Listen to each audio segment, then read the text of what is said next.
नमस्कार दोस्तों, स्वागत है आपका इस नए वीडियो में। हमारी जिंदगी में कई बार हम खुद को एक मुश्किल घड़ी में पाते हैं। कई बार हमें बड़े फैसले लेने पड़ते हैं, लेकिन हमें यह नहीं पता होता कि वो सही है या गलत। क्या उस फैसले का परिणाम हमारे जीवन में खुशियां लाएगा या मुसीबत। लेकिन कई बार हमारे पास सही निर्णय लेने की सुझाव नहीं होते और हम जल्दबाजी में फैसला कर लेते हैं, और उन फैसलों की वजह से हमारी जिंदगी सुखमय हो सकती है या फिर हमारी जिंदगी नरक से भी बढ़कर हो सकती है। इसलिए सही फैसला लेने की क्षमता हमारे जीवन में सफलता हासिल करने के लिए आवश्यक है। तो चलिए आज की इस बोध कहानी के माध्यम से जानते हैं कि जीवन में सही फैसले कैसे लिए जाएं, और यह भी कि सही निर्णय लेने के तरीका कौन सा है। तो बिना किसी देरी के कहानी शुरू करते हैं दोस्तों। कई साल पहले की बात है। एक छोटे से राज्य में एक बौद्ध भिक्षु निवास कर रहे थे, जिन्हें सभी जगहों पर उनके ज्ञान के बड़े चर्चे थे। वह बौद्ध भिक्षु बहुत ज्ञानी थे। उनके पास लोग बहुत दूर दूर से आते थे ताकि वे उनसे अपनी समस्याओं का समाधान प्राप्त कर सके। उनके पास कोई भी कैसी भी समस्या लेकर क्यों ना आए, वह समस्या का समाधान अवश्य करते थे। जब भी वह किसी की समस्या सुनते तो उस समस्या को बड़े ही ध्यान से सुनते, समझते, उसमें लीन हो जाते, और उसके बाद कुछ देर के लिए वह आंखें बंद करते और समस्या के बारे में अच्छे से सोच विचार करते और उसके बाद उसका समाधान देते। ऐसे में कोई भी व्यक्ति उनके बारे में केवल एक ही बात सोचता था, शायद इन साधु के पास कोई ऐसी चमत्कारिक शक्तियां हैं जिससे यह समाधान पूछते हैं और उसके बाद हमें वह समाधान बताते हैं। एक बार एक युवक ने उन महाराज से यह पूछ भी लिया, क्या आपके पास ऐसी कोई चमत्कारी शक्तियां हैं जिसके कारण आप हमारी समस्याओं का समाधान करते हैं, या आपके पास ऐसी कोई दिव्य दृष्टि है जिससे आप हमारी समस्याओं का समाधान खोज पाते हैं। उस युवक की यह बात सुनकर वह साधु जोर जोर से हंसने लगे, लेकिन उन्होंने उस युवक की बात का कोई जवाब नहीं दिया। उसके कुछ ही दिनों बाद उस राज्य में एक बड़ी अजीब सी घटना घटी। उस राज्य में एक बुढ़िया औरत रहा करती थी, जो अपने पूरे घर में अकेले ही रहती थी। उसका कोई ना था। उस राज्य से होकर 4 मित्र अपने घर की ओर जा रहे थे। वे लोग दूसरे नगर में काम करके पैसा इकट्ठा करके अपने गांव की ओर जा रहे थे। ये बात बहुत पुराने जमाने की है, जब यातायात के साधन ना हुआ करते थे, इसलिए वे लोग पैदल ही यात्रा किया करते थे। इसी कारण वे चारों मित्र अपने अपने धन को इकट्ठा करके अपने गांव की ओर प्रस्थान कर रहे थे। उन चारों ने अपना अपना धन एक छोटी सी पोटली में रखा था और उसी पोटली में उन सब की सारी कमाई थी। तभी उन चारों मित्रों में से एक मित्र कहता है, मित्रों, इस तरह से यदि हम अपना धन अलग अलग रखेंगे तो इससे हमारा धन चोरी हो सकता है। क्यों ना हम अपना सारा धन एक ही पोटली में रख दें, जिससे हम सब इस पर ध्यान भी दे सकेंगे और हमारा धन सुरक्षित भी हो जाएगा। और जब हम अपने गांव पहुंच जाएंगे तो हम वहां पर अपना अपना हिस्सा इसमें से ले लेंगे। उन तीनों मित्रों ने उस युवक की बात मान ली और वे सभी मिलकर अपना धन एक ही पोटली में रख देते हैं और वे सभी मिलकर अपने गांव की ओर आगे बढ़ते हैं। चलते चलते काफी समय बीत चुका था और अब रात्रि होने वाली थी। तभी आगे चलकर रास्ते में उन्हें एक घर दिखाई दिया, जहां पर एक बूढ़ी औरत रहा करती थी। रात्रि का समय भी हो चुका था और उन चारों मित्रों को रात रुकने के लिए कोई ना कोई जगह की आवश्यकता भी थी। ऐसे में उन चारों ने मिलकर यह योजना बनाई कि वे लोग आज रात इसी घर में ठहरेंगे। इसलिए वे चारों लोग उस घर की ओर आगे बढ़ते हैं। उस घर का दरवाजा खटखटाते हैं। तभी सामने से एक बूढ़ी औरत दरवाजा खोलती है और उन चारों मित्रों में से एक मित्र हाथ जोड़कर उस बूढ़ी औरत से कहता है, माता जी, हम अपने गांव की ओर जा रहे थे, लेकिन यहां रास्ते में ही रात हो गई और अब हम इतनी रात में सफर नहीं कर सकते। इसलिए हमारी आपसे विनंती है कि हम आपके यहां पर एक रात रुकना चाहते हैं। सुबह होते ही हम यहां से चले जाएंगे। उस बूढ़ी औरत ने काफी देर सोच विचार किया और उसके बाद वह बूढ़ी औरत कहती है, ठीक है, तुम सभी आज रात के लिए यहां पर रुक सकते हो। मुझे कोई दिक्कत नहीं, मैं खाना बनाने जा रही हूं। कहो तो तुम लोगों के लिए भी बना दूं। उन चारों ने सहमति जताते हुए कहा, हाँ बिल्कुल। उसके बाद उन चारों मित्रों ने धन की पोटली उस बूढ़ी औरत को थमा दी और कहा, माता जी, इस पोटली में हमारे साल भर की कमाई है। हम चारों ने अब तक का अपना सारा कमाया हुआ धन इसी पोटली में रखा है और अब हम इसे आपको सौंपते हैं, क्योंकि यह हम चारों से ज्यादा आपके पास सुरक्षित होगा। हम बस इतना चाहते हैं कि यदि हम चारों में से कोई एक व्यक्ति से लेने आए तो आप इस पोटली को उसे मत देना जब तक कि हम चारों एक साथ इस पोटली को लेने न आए। तभी वह बूढ़ी औरत कहती है, ठीक है बेटा, यदि तुम चारों एक साथ आओगे तभी मैं इस पोटली को आपको सौंपेंगे। और वैसे भी आप लोग तो सुबह यहां से चले जाने वाले हैं।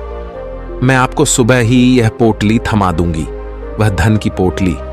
उस बूढ़ी औरत को थमाकर चारों मित्र निश्चिंत हो जाते हैं कि अब उनका धन सुरक्षित है और वे लोग खाना खाकर सो जाते हैं। अगली सुबह जब वह चारों उठते हैं तो सभी लोग अपनी आगे की यात्रा के लिए तैयारियां शुरू कर देते हैं। उन चारों नौजवानों में से एक नौजवान थोड़ा सा बदमाश था।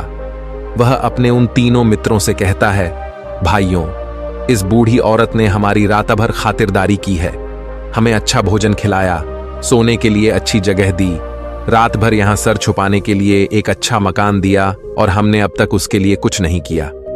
वह बूढ़ी औरत अकेले ही खेतों में काम कर रही है। क्या हम सभी यहां से जाने से पहले इस बूढ़ी औरत की मदद नहीं कर सकते?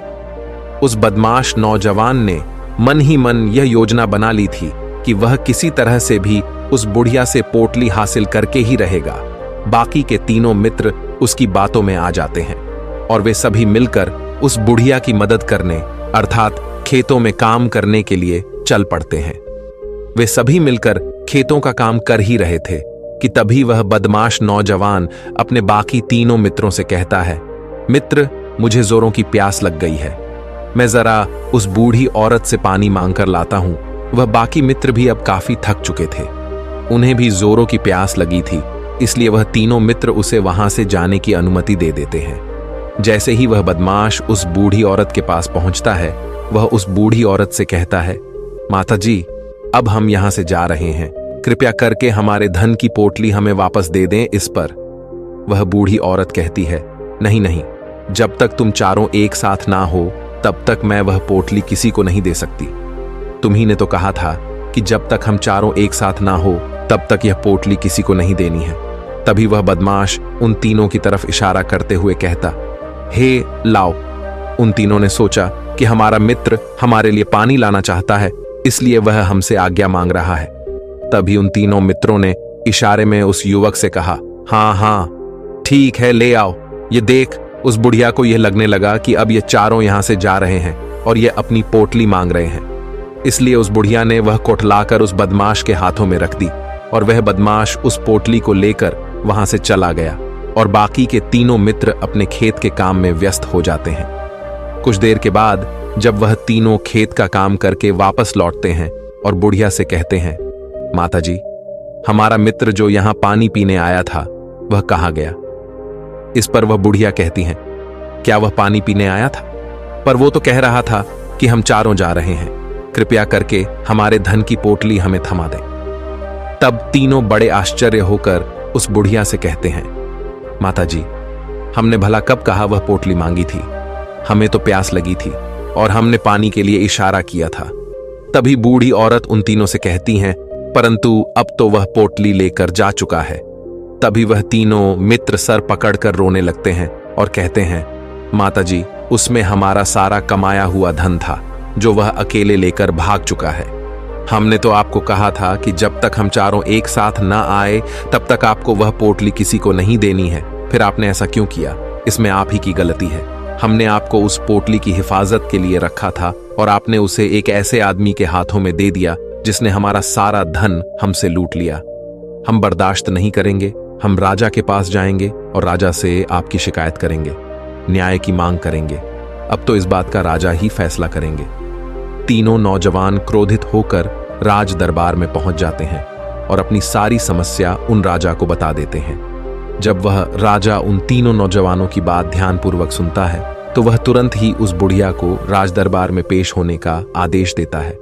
राजा के आदेश पर राजा के सैनिक तुरंत ही उस बूढ़ी औरत को राज दरबार में पेश करते हैं और राजा भरी दरबार उस बूढ़ी औरत को दोषी करार कर देता है और कहता है, तुम्हें वह पोटली उस अकेले व्यक्ति को नहीं देनी चाहिए थी। जब उन्होंने तुमसे कहा था कि जब तक वह चारों एक साथ उस पोटली को लेने ना आए तब तक तुम्हें वह धन किसी को नहीं देना चाहिए था। इसमें तुम्हारी गलती है और अब तुम्हें इसका हर्जाना भरना होगा, तुम्हें इनका धन लौटाना होगा।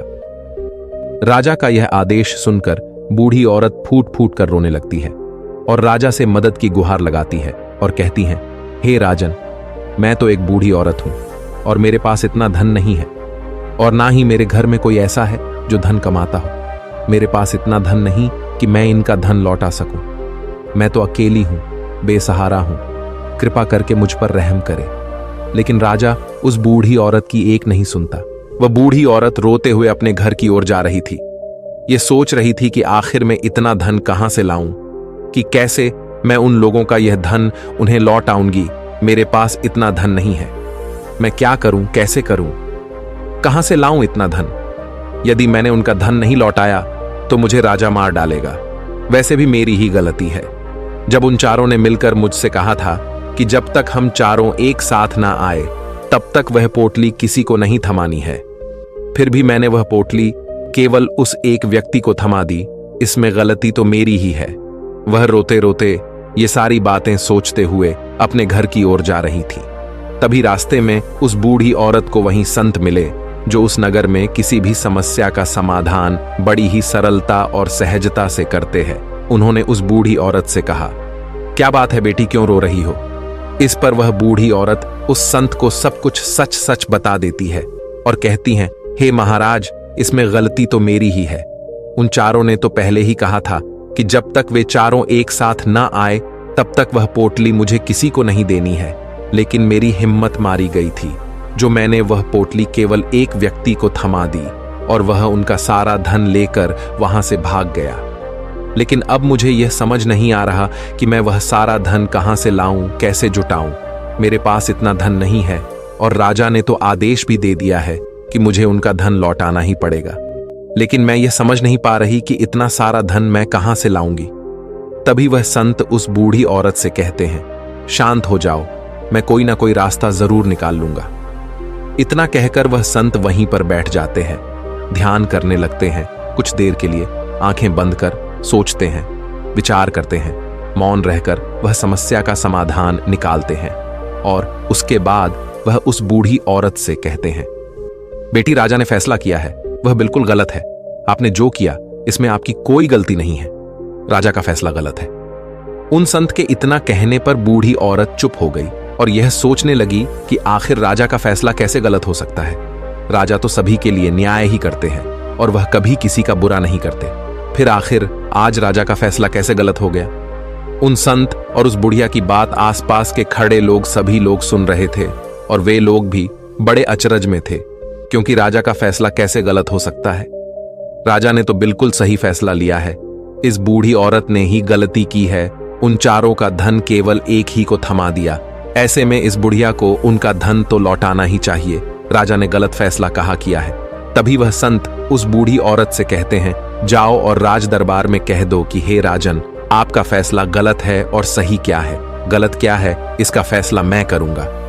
पहले तो बूढ़ी औरत इतनी हिम्मत ही नहीं जुटा पा रही थी कि वह राज दरबार में जाकर भरे राज दरबार में राजा को यह कह सके कि राजन, आपका फैसला गलत है। लेकिन जैसे तैसे उसने हिम्मत जुटाई और वह वापस राज दरबार लौटी। उसने डरते हुए भरे राज दरबार राजा से बड़ी थर्राती आवाज में कहा, हे राजन, आपने जो फैसला किया है वह फैसला गलत है। इतना कहकर उसने राजा को सारी बात सच सच बता दी। उस बूढ़ी औरत की बात सुनकर राजा बहुत क्रोधित हुआ। राजा ने उस बूढ़ी औरत से कहा, कौन है वह संत जिसने मेरे फैसले को गलत बताया है? क्या उन्हें नहीं लगता कि मैंने सही निर्णय लिया है? मैं हर रोज कई निर्णय लेता हूं, कई फैसले करता हूं, लेकिन आज तक कभी किसी ने मुझसे यह नहीं कहा कि मेरा फैसला गलत है। यदि उन संत ने मुझे सही फैसला न सुनाया, उन्हें फांसी की सजा दे दूंगा। यह बात पूरे नगर में फैल गई। सभी लोग यह जानने के लिए हैरान थे कि आखिर वह साधु ऐसा कौन सा फैसला सुनाने वाले हैं जो राजा से भी उचित होगा, जिसमें सबके लिए न्याय होगा। राजा ने अपने सैनिकों को तुरंत ही आदेश दिया कि जाओ और संत को राज दरबार में लाओ। राजा की आज्ञा के अनुसार वे सैनिक तुरंत ही उन संत को लेने के लिए निकल पड़े। वे लोग कुछ ही देर बाद उन संत को लेकर राज दरबार पहुंचे। राज दरबार में सभी लोग उपस्थित थे और सभी लोग उन संत के फैसले का इंतजार कर रहे थे। उन संत को देखकर राजा कहता है, महाराज, आपको ऐसा क्यों लगता है कि हमने जो फैसला किया है वह गलत है? इस बुढ़िया ने यह वादा किया था कि वह चारों लोगों को एक साथ ही वह पोटली जमाएगी। फिर आखिर उसने अपना वादा क्यों तोड़ा? इसने यह गलती क्यों की कि इसने केवल एक ही को पोटली थमा दी और वह उनका सारा धन लेकर यहां से भाग गया? तो क्या इसमें इसकी गलती नहीं है? क्या इससे इनका धन नहीं लौटाना चाहिए? इस पर वह साधु बड़ी विनम्रता से राजा से कहते हैं, हे राजन, यह आपका फैसला था, लेकिन मैं आपसे कुछ कहना चाहता हूं। इस पर राजा कहता है, ठीक है, कहिए आप क्या कहना चाहते। इस पर वह साधु बड़ी विनम्रता से राजा से कहता है, हे राजन, जैसा कि वादा किया गया था कि पोटली एक साथ उन चारों को ही दी जाएगी, तो अभी तो ये केवल 3 है, चौथा कहां है? तो इनसे कहिए कि ये लोग यहां से वापस जाएं और अपने उस चौथे मित्र को यहां लेकर आए, तभी इनका धन वापस किया जाएगा। और वादा भी ऐसा ही किया गया था कि जब तक चारों लोग एक साथ ना हो तब तक उनका धन उन्हें नहीं लौटाया जाएगा। और यदि यह बूढ़ी औरत इन तीनों को धन लौटा देती है तो ये बूढ़ी औरत अपना वादा तोड़ देगी, और ये सही नहीं है। इसलिए यदि आप चाहते हैं कि इनका धन लौट आया जाए तो पहले इनसे कहिए कि ये लोग जाएं और अपने उस चौथे मित्र को यहां पर वापस ले आए। उस राज दरबार में हर कोई इस बात को सुनकर बहुत खुश हुआ। सभी ने उन संत की बहुत तारीफ की। राजा भी उन संत के इस फैसले से पूरी तरह से सहमत था। राजा तुरंत ही उन संत के सामने सिर झुका लेता है और हाथ जोड़कर उनसे कहता है, हे महाराज, आपका यह फैसला इतना सही कैसे हो सकता है? आखिरी बात मेरे दिमाग में आई क्यों नहीं? मैंने इस बात को इस तरह से सोचा क्यों नहीं? तभी वह साधु उस राजा से कहते हैं, हे राजन, आपके पास और भी काम होते हैं। आप दिन भर व्यस्त रहते हैं और आपको जल्दबाजी में फैसले लेने पड़ते हैं। आपने इस मामले को सुना समझा, लेकिन इसे देखने में आप गलती कर गए। इससे आपने केवल ऊपरी तौर पर देखा। आपने इसकी गहराई तक जाने का प्रयास तक नहीं किया। यदि आपने इस मामले की गहराई को देखा होता, समझा होता, तो आप भी इसी नतीजे पर आते। जब तक हम किसी मामले की गहराई तक नहीं जाते, तब तक हम उसका सही समाधान नहीं निकाल सकते। लेकिन हम में से अधिकांश लोग तो अपने फैसले केवल जल्दबाजी में लेना चाहते हैं, भले ही वह मामला कितना भी गंभीर क्यों ना हो। हमें तो बस अपना हक चाहिए, हमारा नाम होना चाहिए, भले ही फैसला हमारे लिए आगे चलकर हमारे लिए नुकसानदायी क्यों ना हो। लेकिन हम तो उस मामले की गहराई तक जाने के लिए सोचते तक नहीं।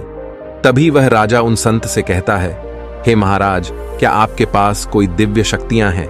क्या आपके पास ऐसी कोई चमत्कारिक शक्ति है जिसे आप सवाल करते हैं और बदले में वह आपको जवाब देती है, जिस कारण आप सटीक और सही समाधान बता पाते हैं? राजा की यह बात सुनकर वसंत मुस्कुराने लगे और राजा से कहते हैं, हे राजन, यह सवाल मुझसे कई लोगों ने पूछा है और मैंने कभी किसी का कोई जवाब नहीं दिया।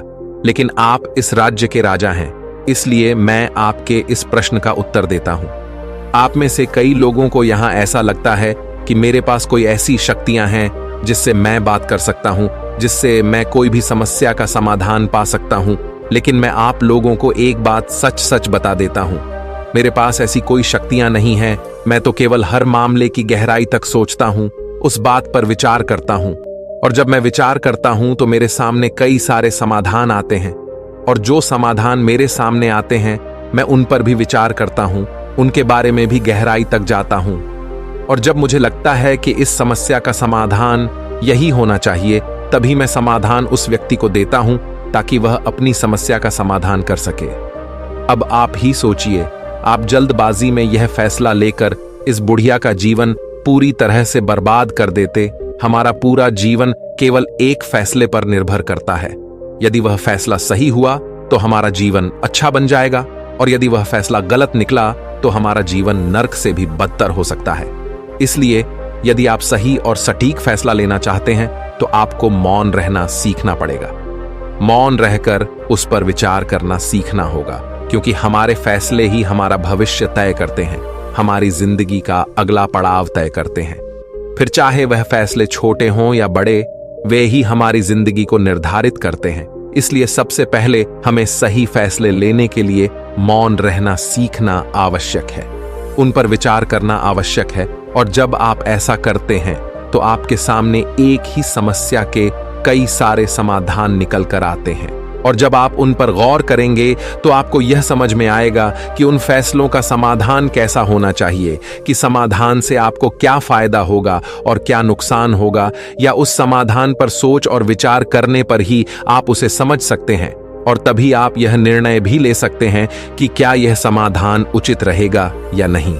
और यह सब संभव हो सकता है यदि हम कम बोलना शुरू करें, अब पूरी तरह से मौन हो जाए। इसका अर्थ यह है कि आप भीतर से शांत हो जाएं, और जब आप भीतर से शांत होने लगते हैं तो आपका मन स्पष्ट होने लगता है, साफ होने लगता है, और आप किसी भी चीज पर सोच विचार कर सकते हैं।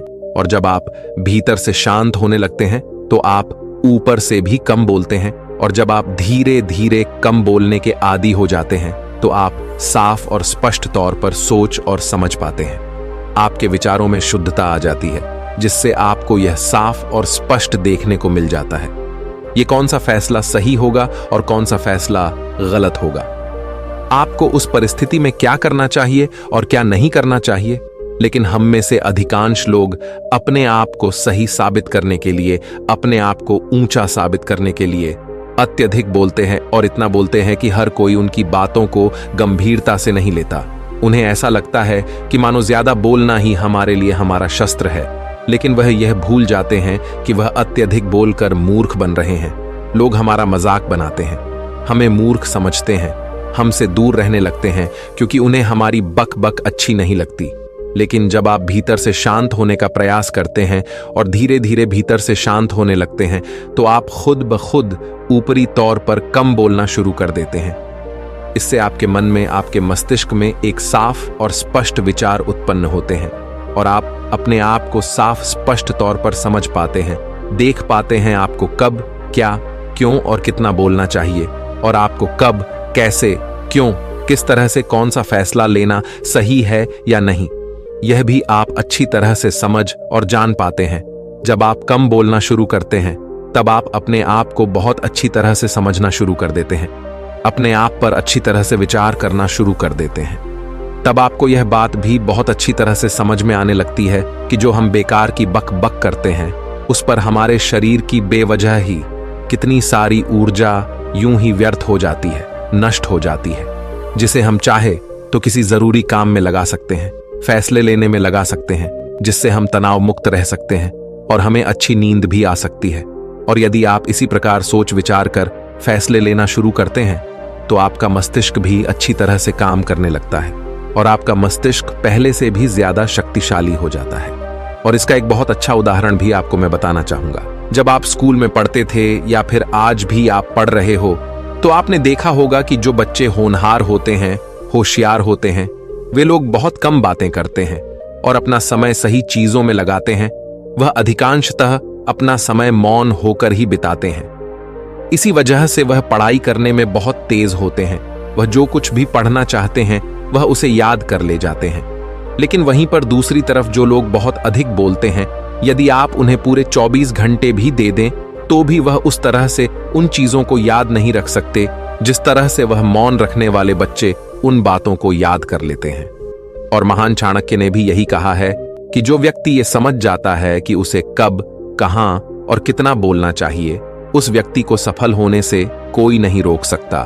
और आप इतिहास उठाकर देख सकते हैं, आज तक जो भी लोग महान हैं, जो लोग भी सक्सेसफुल बने हैं, उन लोगों की आदत बहुत कम बोलने की है। उनका पूरा ध्यान केवल अपने लक्ष्य पर होता है और अपना पूरा समय वह अपने लक्ष्य को पाने में ही लगा देते हैं। इसीलिए आपको भी यह आदत अपने जीवन में उतारनी चाहिए। और कम बोलने का अर्थ यह नहीं कि आप ऊपर से कम बोलें, बल्कि आप भीतर से कम बोलिए, भीतर से शांत रहिए। यदि आप रोज इसका अभ्यास करते हैं तो केवल कुछ दिनों में ही इससे होने वाले लाभ आपको आपके सामने नजर आने लगेंगे। दोस्तों, आपने आज के इस वीडियो से क्या सीखा वह मुझे आप कमेंट में बता सकते हैं। इसी के साथ मैं उम्मीद है कि आपको आज की वीडियो पसंद आई होगी, तो इस वीडियो को उस इंसान को शेयर करें जिससे ये कहानी सुनने की जरूरत है, और उसी के ठीक बाद चैनल को सब्सक्राइब करें। तो चलिए फिर मिलते हैं ऐसी एक और नई वीडियो में एक नए मैसेज के साथ। तब तक के लिए अपना ख्याल रखें। धन्यवाद और नमो बुद्धाय।